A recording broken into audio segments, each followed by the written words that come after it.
healthy, necessary, democratic debate. But when Israel, the only country in the world whose very existence is under attack, is consistently and conspicuously singled out for condemnation, I believe we are morally obligated to take a stand.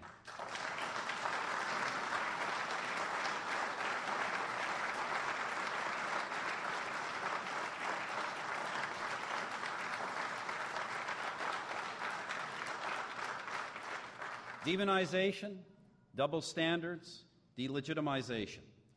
The 3 Ds, it is a responsibility of us all to stand up to them. And I know, by the way, because I have the bruises to show for it, that whether it is at the United Nations or any other international forum, the easiest thing to do is simply to just get along and go along with this anti-Israeli rhetoric, to pretend it is just about being even-handed, and to excuse oneself with the label of honest broker. There are, after all, a lot more votes, a lot more, in being anti-Israeli than in taking a stand. But as long as I am Prime Minister, whether it is at the United Nations, the Francophonie, or anywhere else, Canada will take that stand, whatever the cost.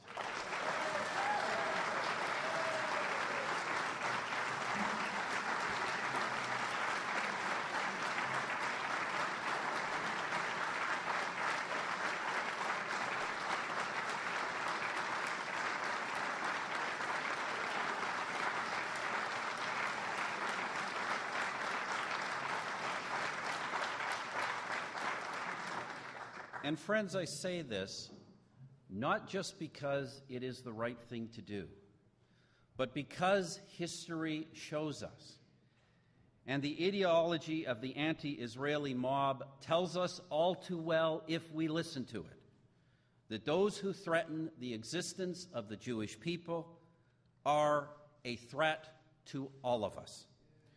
Earlier, I noted the paradox of freedom. It is freedom that makes us human. Whether it leads to heroism or depravity depends on how we use it. Alors que grandir le spectre de l'antisémitisme, notre responsabilité est de plus en plus claire. Nous sommes des citoyens de pays libres. Nous avons le droit et donc l'obligation de parler et d'agir.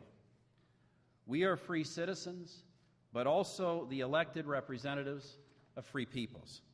We have a solemn duty to defend the vulnerable, to challenge the aggressor, to protect and promote human rights, human dignity at home and abroad. None of us really knows whether we would choose to do good in the extreme circumstances of the righteous. But we do know that there are those today who would choose to do evil if so permitted. Thus, we must use our freedom to confront them and their anti-Semitism at every turn.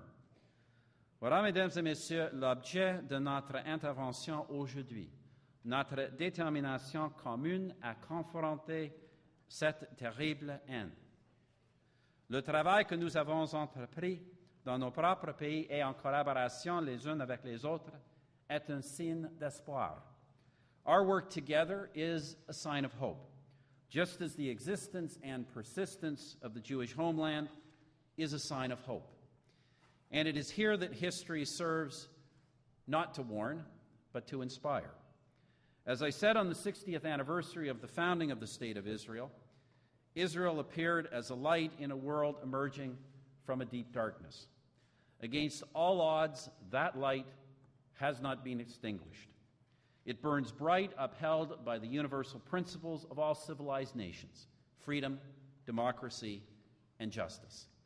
By working together more closely in the family of civilized nations, we affirm and strengthen those principles, and we declare our faith in humanity's future in the power of good over evil.